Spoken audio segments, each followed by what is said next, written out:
Morning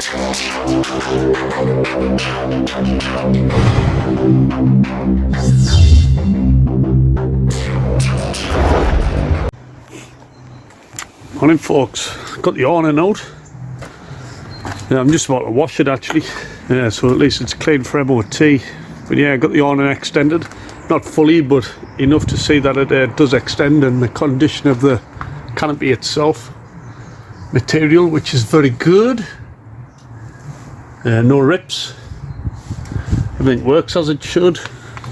Got obviously the support legs there, fold out. I didn't have the winder for this, I'll have to buy one, but I did make one. This is my garage door opener, which I've had to cut the hook off it so it would fit into the recess in there, and then I could use the handle then to turn it. So yeah, it worked. I don't really need one for a garage door, you can do it by hand because it's not that tall. Right, so I'll get it folded away now and then wash the RV. Dilly dilly. Testing as I walk around the RV and the pier right now. Come towards me. Yip dip diddy da da da. Okay, so it's not going to be the best video, but it's just to show how I actually wind this thing back in. So we've got these the legs here, adjustable. You just lock them into a plastic tab there, so the bottom leg extends. It's just to take the weight as it extends. So all it'll do now is just retract this back, and it'll get to the point where both of these legs will just lift off the ground as it goes back. And then I don't want to take it too far back, so I've got to have enough height then, because I'm small. I do have some steps there though, to retract them legs, fold them up, and they pop under here and lock in, and then I can continue to wind the rest of the awning back up. So first thing, wind this back first. I know the light won't be great on this because it's a bit overcast, but there we go. So we'll just start winding it in, then we'll see the legs start to lift off the floor.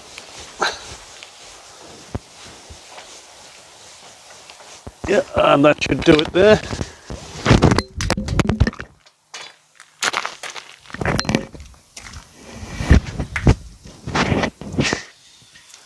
So the next thing is to just fold the legs up, pull down on the locking tabs. You only extended a bit the legs. Oh, that's it. Yeah, don't lock them in. They've got a spring at the top end, so they're spring loaded. And we just simply locate the point in there, and that's it. Up out the way, and then do the next one.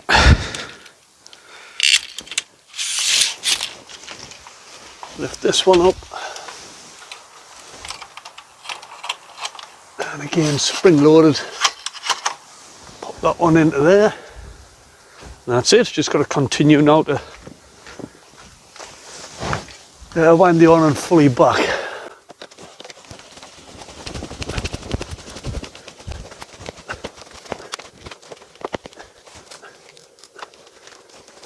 And typically,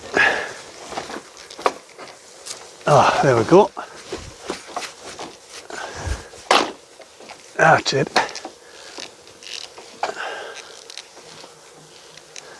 Okay, and that's it.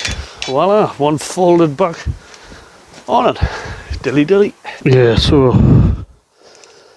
I've already jet washed this side, and when I was jet washed under there, the amount of crap that shot through that, unbelievable.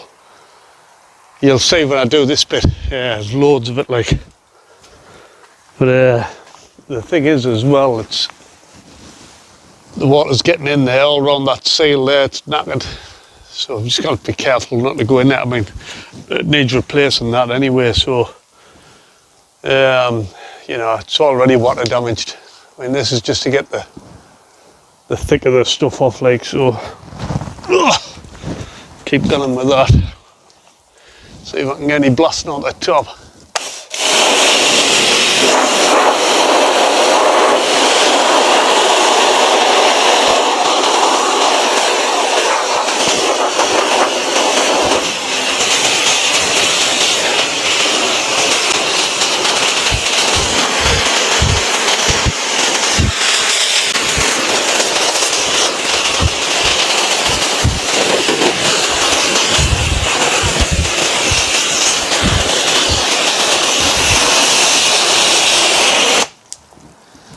Well, I guess that'll do it. Yeah, a bit more up there.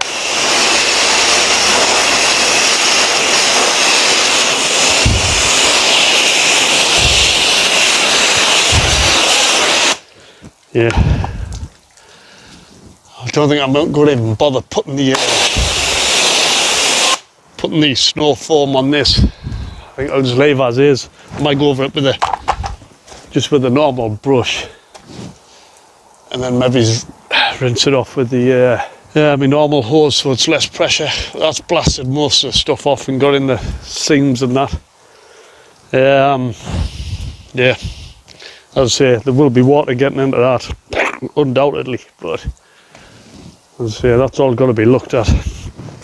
Right, dilly. Well, I've decided to do the snow foam after all. Yeah, I should have maybe had this prepped first before I started the video. Never mind. With you in a minute. I'll just give it a light coat of snow foam and then with a brush. You're not going to see how clean it will actually come up because it'll not show too well on the video, but never mind.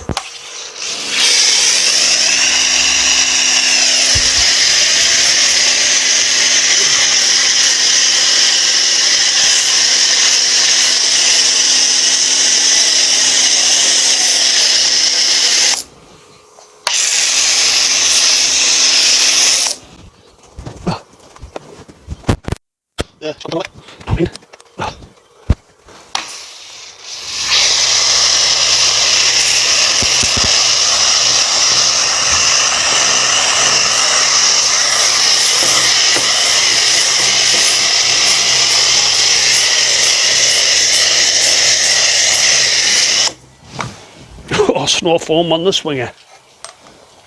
Happy days, that like.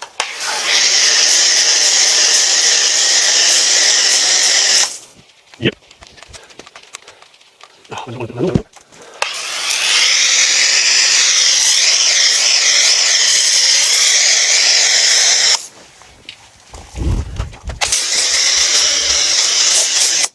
See, I'm not needing too much on because it's a nightmare to rinse off. That will do it actually.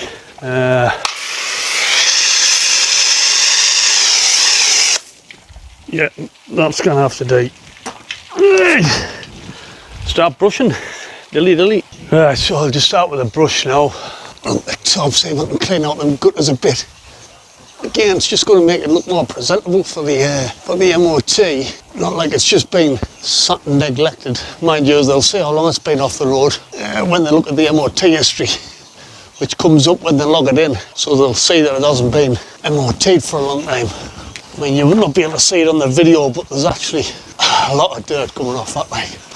For all on the face of it, it looked pretty clean, but when you looked up close, it was absolutely minging. So I think, yeah, that'll do for that bit. And then, dilly. Right then, give it a bit of a rinse off. Just not as good as a high pressure hose, but I just needed to just run itself off. Because with the high pressure hose it does tend to foam up a lot and you end up just there forever trying to get rid of the foam. So just by doing this gently, it's just going to run itself off. Yeah, I mean, I can say a massive difference there, to be honest. It's this probably won't be as evident in the video, I appreciate, but it really has made a difference, that. It really has. Now again, as it runs down, it'll still get marks on it, but hey, it's not going to be perfect, but a lot better than what it was. So I'll just have to continue now with the brush and get around all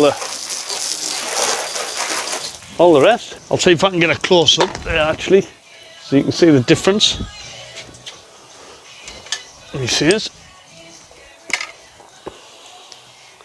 So you can see the dirt there compared to the clean there, so hopefully we can, you can pick that up.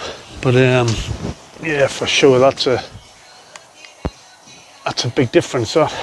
Right, cool. I'll crack on and complete the rest. Dilly dilly. Well guys, she's done. Really happy with the result there. I mean, could not be really. Anything was going to be better than what it was. So, but really has took a lot of the dirt off, and it's just a shame about all this water ingress. It is really water damaged, so there's a lot of work to do. But you know what, guys, it's going to be worth it. And the engine's only done 40,000, so it's going to be worth the time and effort to get it watertight and all the old wood ripped out, refreshed, refit. I mean, I think it'll be a year-on-year project. But hey, she's there, looking well. Right, that's it for today, I think. Have the remainder of a good day. Dilly dilly. One was out, so I just took the lens cover off. I had a look inside, so I decided to take all them off, and luckily I did. Yeah. I mean, what's all that about? There's like full-on trees growing on in there. So it was this one that wasn't working, which is all corroded. That one. Again, this one's corroded as well, but it's working. But got to clean all these up. They need new seals in to stop this moisture getting back in again. But for MOT, I'm just going to get these cleaned, get the connections cleaned, get the bulbs working, lights working, which they all do, just this one. So this is more just giving it a clean out. I mean, this has got tape around it, but it's had some damage. Don't know whether I can source a new one of them. I should be able to. Again, be double the price from America, but there you go. Again, this side, yeah, got a bit of a tree growing in there as well. I think that's a crest plant, nearly there. Yeah, and yeah, that side one. Again, all crap. Look at that. Nice. Ready for MOT, he said. Hey, dilly dilly. Right, here we go, guys. I'll just get into the driver's seat. Right. I'll just put the ignition on. I'll not start. In fact, I will start. I'm going to have to start it. It's all right. You'll not hear it because the mic's in the front rather than at the back where the camera is. Okay.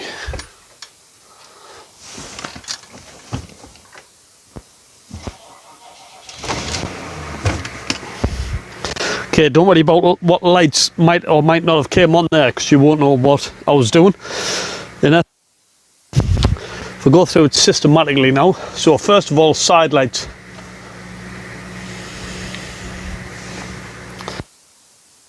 So that's side lights. Yeah, there should be the even amount. I think there's 2 on each side. Potentially, might even be 3, don't know.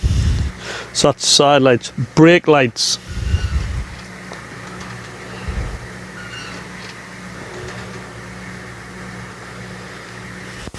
Fog light.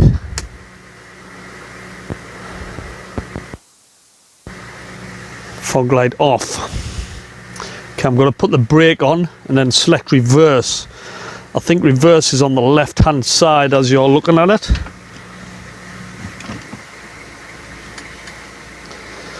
So that should be reverse light on. Back into park, foot brake off. Indicate left.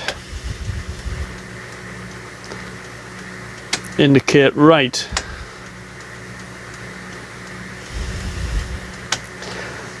One thing I haven't got is 4 ways. And that, I think, is it. I'll just switch off and I'll come back to the camera.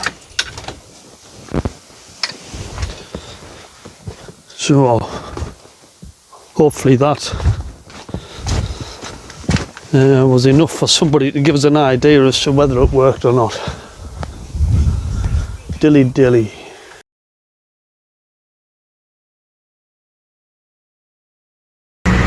Well, I didn't know where the hazard light switch was, and then I found it. It's here. And then I was like, how does that work? Must have snapped or something. All you do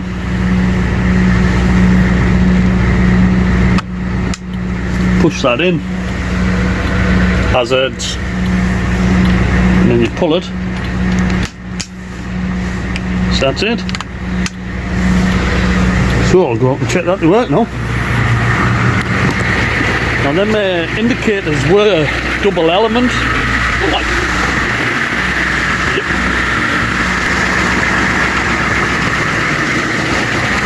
Happy days. Side lights working as well. Yeah, it's all good stuff.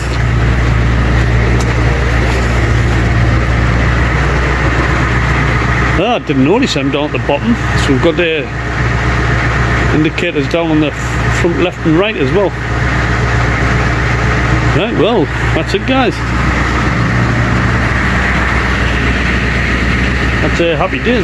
It's a bit dim, that one, compared to the rest. A bit like mine. Right, that's it for the night. Dilly dilly.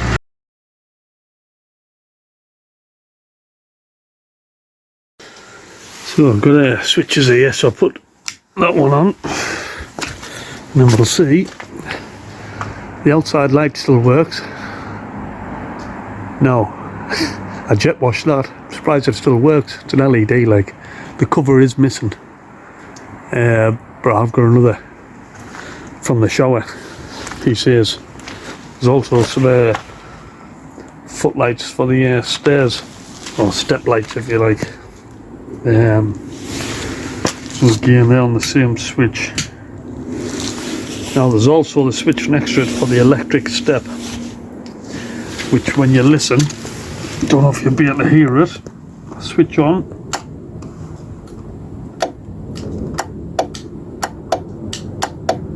So there's some relay clicking, which is a good sign, because it means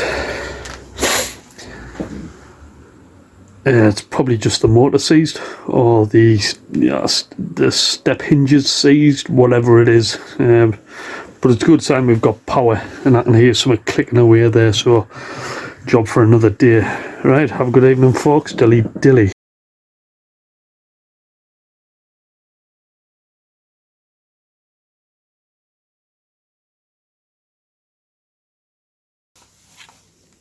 Okay, good morning. Here we are again in the pit of misery.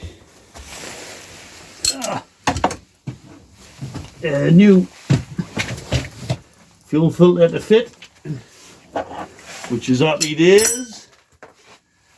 Came all the way from across the pond. Guns Noi, or brand new as they say, in the UK.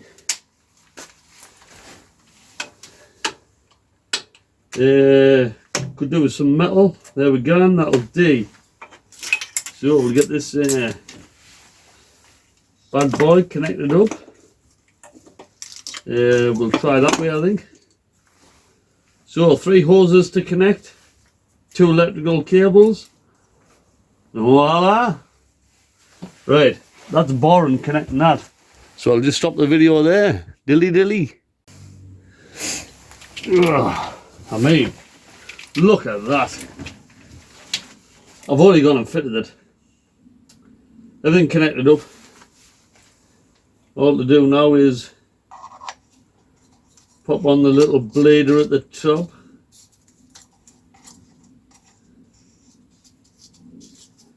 And that, folks,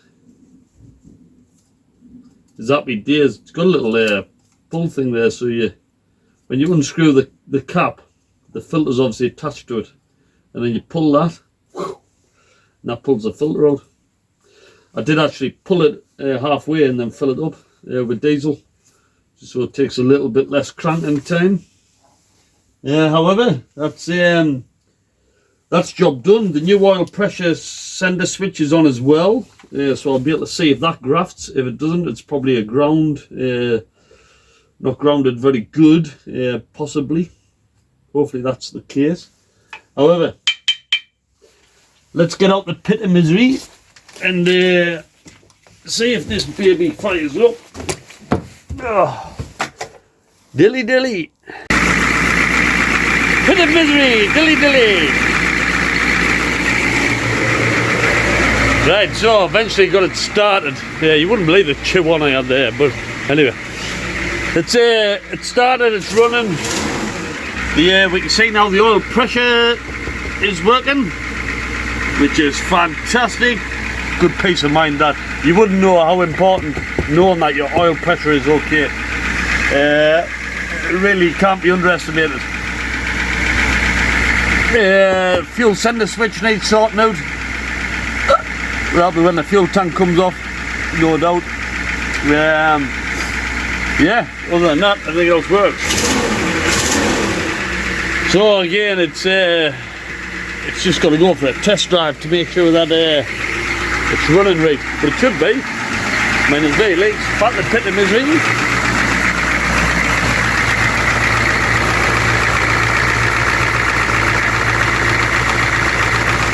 Yeah, looks like it's wet, but it's that's just off the old fuel.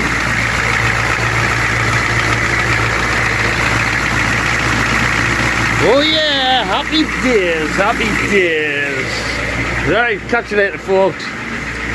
Dilly dilly.